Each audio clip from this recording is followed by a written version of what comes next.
Hey Glamour babes, welcome to another episode of Glamour and Glory. I'm Sage, and what I do is basically practice doing my makeup while I tell you a Bible story.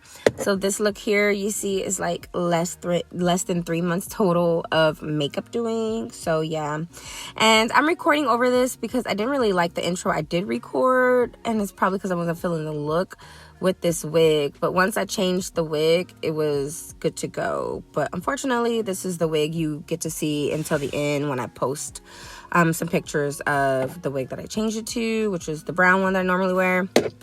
All right, enough rambling. Let's get into this story. It's not really full of drama, but I felt weird skipping it because I think what we're doing is we're just reading the Bible together. I'm here for the drama. Well, I'm here for Jesus, but I love the drama. And yeah, and so I think we're just gonna try and attempt to read the whole Bible this year. I mean, have you ever done that? I've never done that. So if I could do that, that would be a really big plus, and we'll just see where it goes. Like, I have no plans because I don't know the Bible. You know, like, I know some things, like what they normally teach you in church, but shoot, there's a lot of in-betweens they don't teach you. So I'm here to figure out all the in-betweens, as we all should be doing, finding out the in-betweens and reading the Bible on our own and getting our own understanding of God through what he speaks to us in the Bible. Well, what he speaks in us through the Bible, you know what I mean. Anyways, I hope you like this video. We are doing Genesis 24 and 25, I want to say. I'll put it up on the screen in case I'm wrong. And yeah, remember to like and subscribe, and I will see you in the next one. Bye. Oh yeah, I forgot about this. Yeah, I finally cleaned all my brushes. I was so excited because yeah, this is me showing y'all I finally cleaned my brushes. Yeah. Okay, let's get into it. So we are in Genesis 24 right now, and we're also doing Genesis 25. And then we are going to skip the end of Genesis 25. I know I'm contradicting myself because in the last video I said I did not want to skip.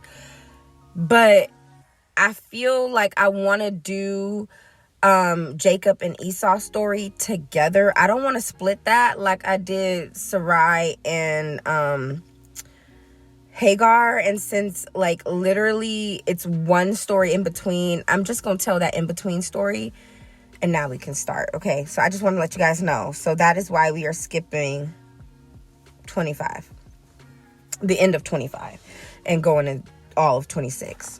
Okay, so should I do a recap? Do y'all like me doing recaps? I feel like for now y'all just go. I'm still new, so go watch the old one to get a recap, and then when I get a few more videos in, I'll start doing some recaps. For now, go watch the old ones.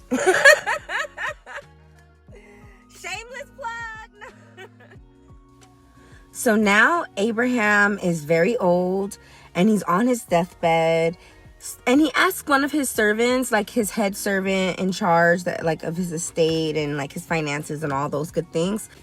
He instructs him to find a wife for his son Isaac, back at his hometown, like not where he lives right now, but back in his hometown. And he makes it clear that he's never to take Isaac there, but that he's to bring a wife back. And so, you know, the servant's like, well, what if she doesn't want to come?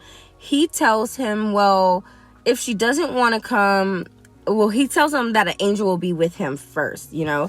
And then he's like, but if she doesn't want to come, then you're released from this oath. Like, don't worry about it. You're good to go. Come back, you know. Like, she doesn't want to come back. But whatever you do, do not take Isaac there. And so with that, he went on his way. The servant went on his way in search of a woman of Abraham's family line, like for his son Isaac. He wanted someone from Abraham's family line for his son Isaac. And so the servants set out to a place called Aram Naharim. I hope I'm saying that right. I know it probably sounds really Spanish because I wrote my R's. I'm used to speaking Spanish. Well, not like that, but I speak Spanish. So, and it says near the town of Nahor.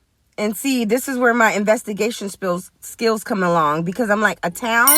If I'm not mistaken, that's Abraham's grandfather, So he's asking his servant to go, like, find someone from his grandfather's family line. Because, yeah, like, I'm not going to get into it too much, but I've been doing my investigation, and I'm pretty sure I'm right. When it says a town, it's like, or at least in this scenario, when they're talking about a town. And I'm sorry, I just replayed this, and I realized I sound like really congested, and I am. So I apologize about that.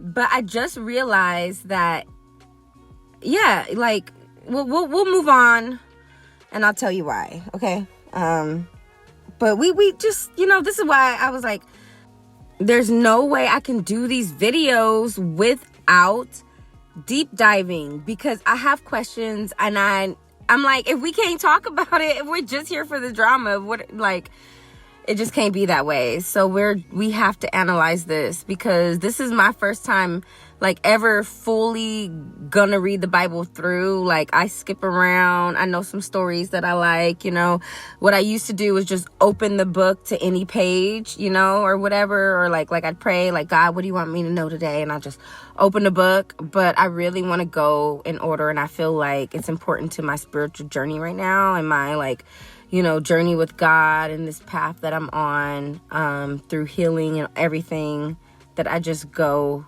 in order, even though sometimes it drives me crazy, because when I get to a part and I'm like, why didn't they just put this part in the other part?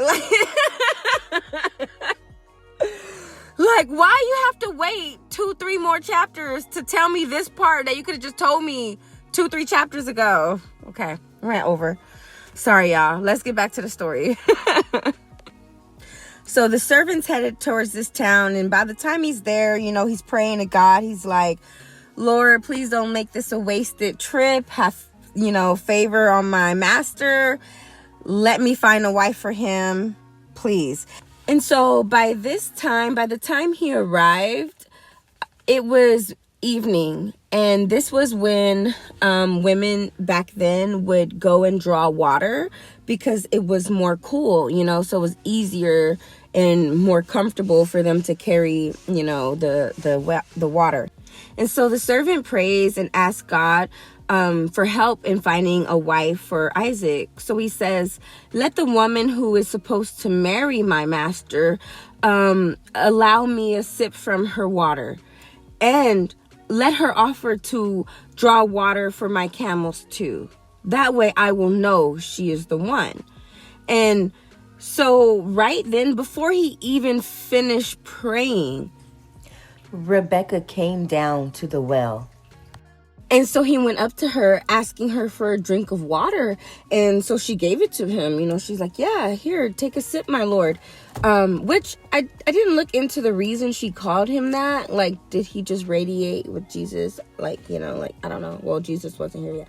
Like, with God, or like how, is that just what they call men back then? I didn't look into that, but I will for the next one.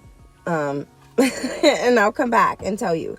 Okay, and so anyways, Rebecca offered to water his camels too, basically, like, give water to his camels too. And he didn't really say anything while she was doing it. He was just watching her. And when she finished, that's when he decided that she was the one, like he knew for sure that she was the one. Then the servant puts an almost $2,000 nose ring on her, USD. When I did the math, I forgot to write down like what it was called, but in today's time it was worth almost $2,000, and it weighed about 1/5 of an ounce. So it was pretty big nose ring. And when I was reading about the nose rings, like why did he give her a nose ring, because I was like, because here it's like, well, if you like it, then you should have put a ring on it, So I'm like, on my nose? you know? And then when I saw how much that was, I like kind of looked up pictures, and they're like really big, but there's several ones, and I can see why. Like you can have like a small one that's like really fat, or long one, you know, like circular or whatever. But they wore these nose rings because they also wore veils. And then I had to Google why they wore veils. Like, because the nose ring was supposed to make them attractive, like make them help them look attractive while their mouths are covered. And then I looked up why they had to wear veils. And apparently it's because they viewed the mouth and the vagina the same. Now, I don't know if this is true. I only read 2 resources, and I don't know how credible they are, because that was a rabbit hole I did not come here for. But I do like to try to give a backstory. But I was like, okay, maybe there's some truth to some of this, but I don't know how much truth. But that's how they viewed it, like, because it's like the entryway or something like that. But my thing is, so you have a mouth as a man, but because you don't have a vagina, it's not the same. It's okay. What? You know what I mean? Like, it did not make sense to me. I don't know. Whatever. Anyways, I digress. Let's move on, because that's not a battle I want to fight today, honestly, or probably ever, because yeah. But I really do just want to say, this is not like to be disrespectful for like to any religion or anyone's beliefs or anything like that. Like I said, the Bible's very vague, and it leaves a lot up to the imagination sometimes. And I have a wild one, okay? A very, very wild one. And that's just how I see it. I've been oppressed. So that's probably where I go to. I'm like, so because you don't have a vagina, you can show your mouth? What? Okay. But anyways, the servant then asked, whose house is she from? And is there enough room for him and his camel to stay the night? And she tells him, I'm the daughter of Bethuel. I'm really bad with names and repronouncing stuff. Bethuel, the son of Milcah, bore to Nahor. And I'm going to stop right there. This is what I was talking about in the beginning of the video when I said, I believe it's a person, not a town. Because I was like, so the town, was he named after the town? Was the town named after him? And I feel like God was like, yeah, it's his town. Like it's his district. Like the zip code is Nahor. You know what I mean? So like, that's what made sense to me. Like, yeah, he's the zip code, So after she, had told him who she was, she did tell him that they have plenty of space for him to stay the night. And he was ecstatic. And he said, thank you, Lord, for answering my prayers. And he basically told her, I am your grand uncle's servant, like grand uncle, because generations down, which is crazy. But anyways, he puts the almost $2,000 nose ring on her, and then he puts 2 bracelets worth over $7,000, or almost $7,000 US dollars today, on her wrist. And now I know what you're thinking. $7,000 a piece? It does not specify. It does not specify. Read it on your own and tell me what you get out of your version, because on mine it doesn't specify. I was unclear. So 2 bracelets worth $7,000. So I'm thinking it's split. And so I think this just really excited Rebecca, because she ran home so fast to tell her family what happened. She left the servant at the well. Maybe he was just too tired to keep up, or he was expecting her to actually invite him. But once she saw that nose ring and them bracelets, she was like, yes. He probably was like, oh, did she juke me? Like, she just ran off with these. Like, I probably should have waited till we got to the house. Or, I probably should have did a little bit more authentication before I put these on her. But anyways, Luckily, Rebecca has a brother named Laban. And when he saw Rebecca, And she's telling them what happened. He sees all the things. He's like, well, where's the guy? So he goes back to the well. He's like, what are you doing? Come on. Like, what are you still doing here? Like, we set everything up. Come on. Like, come on. So once the servant gets settled down and the camels get settled down where they're going to be for the night, they give their servant some food. And he's like, wait. I'm hungry, but I can't eat. He don't say that, but I imagine he's hungry, and it's fresh food, not whatever he been packing, it's fresh food. So he's like, I cannot eat until I tell you why I'm here. So Laban's like, okay, what? Why you here? Like, you're not here to say hi. Like you're Abraham, you're Abraham's servant, like your family, like, what news, what are you bringing? What news are you bringing? So he basically tells them everything I just told you in the last 16 minutes. And they basically tell him, well, this is obviously from God, so how are we to say no? So they agree, and Rebecca is going to marry Isaac.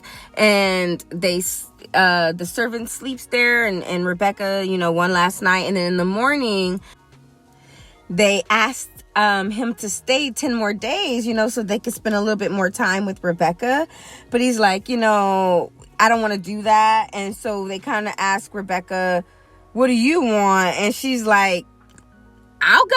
Let's go. I was married now, So, they left that day, and the family gave her their blessing, and then they left that day. And as they were approaching, Isaac comes to meditate, and he just so happens to look up and sees the camels coming. And Rebecca also sees him at this time. She gets off to ask the servant, like, who is that? And he's like, oh yeah, that's your new man. I'm so dramatic. I crack myself up. And so Rebecca makes sure she puts the veil on her face. And this is why I was saying what I was saying earlier as well. Ties back right now. So Rebecca and Isaac meet, and they get married in Sarah's tent, later that day. And this is the last big recorded event that I found in Sarah's life, before her death. But this is also what had me spending like an hour on this, and would just because now, like I said, I'm not trying to poke holes in anything. I love Jesus and everything, and I take everything in the Bible sometimes with a grain of salt, because Sarah was 90 years old when she gave birth to Isaac, right? And then she died at 127. So that's 37. Isaac would be 37 years old. But it says, that Isaac and Rebecca got married in Sarah's tent, and Rebecca comforted Isaac after Sarah's death. But then in the very next chapter, Genesis 25, it tells you that Isaac and Rebecca got married when Isaac was 40. If Sarah died when Isaac was 37, how did they get married in her tent when he was 40? And he was comforted. Maybe she filled that gap. Maybe that's what it was. Maybe it had nothing to do with her. Maybe that tent was still up, and you know what I mean? Like, maybe it was all symbolic. I don't know. But these are the things that keep me up at night, because it's so freaking vague. And you're like, you're putting these ages in here for a reason, but the math ain't mathing. So, you know what I mean? And you know what, y'all? That is gonna have to be the end of my video for today. I did not realize it's already going on 20 minutes. I did not realize this video was going to be that long. I was hoping to be able to just knock these chapters out. But I think what happened was when I decided not to just skip over them, I started writing more details in. And yeah, it took me a little bit longer than I thought, but that's okay. Genesis 25 coming in the next one. Well, thank you so much. If you rocked with me this entire time, I'm really enjoying these. And if you were biting your nails off as much as I was, man, you know, you guys are lucky you see it fast forwarded. I cut out a lot of scenes, a lot of mess ups and stuff, because it literally takes me like 2 hours to do my makeup. Like the looks you see, yeah, I don't do that in like 30 minutes like you girls, you know, like no, it takes me like 2 hours to do all this, because I'm literally just like, I have no idea what I'm doing. I'm just trying to make it work. And you know, but yeah, when I was watching this video, I was like, what is going on? Like I was like how I'm so glad I watched a lot of tutorials. Y'all get these videos like three to four makeup looks after I've recorded them, you know, like after I posted them or whatever. Like you don't see my progression, you know. And my next makeup look, oh, I wanted it to be drama filled, because it is, oh, it's so good. I messed up a couple times. I was doing a tutorial. I was watching a tutorial and like mimicking that tutorial, and it was perfect. It was so beautiful. And then I went to do the mascara, and I blinked, and it looked like I got punched in the face. When I tell y'all, I wanted to just cut the camera off and just throw it on the floor, like cut my phone off, throw it on the floor. I record on my phone, and then I do my voices on my iPad. Struggle bus. But I was so mad. I was so mad, and I said, you know what, just try to fix it, because you did really good. You did really good. So what I did was to fix it, because I'm probably gonna cut that out. I put a whole bunch of eyeshadow. On my cheek. On my cheek. On my under eye, I caked it on. I, of course, cracked and a whole bunch of stuff later. And it's all right, but the look was good. Like, I took a whole bunch of bomb pictures. I made sure I did videos. I did some TikToks. That was my best look yet. Like, I really felt like I knew what I was doing, even though obviously I didn't, because I was doing it alongside a tutorial, which I will link, and like I said, are in all the things.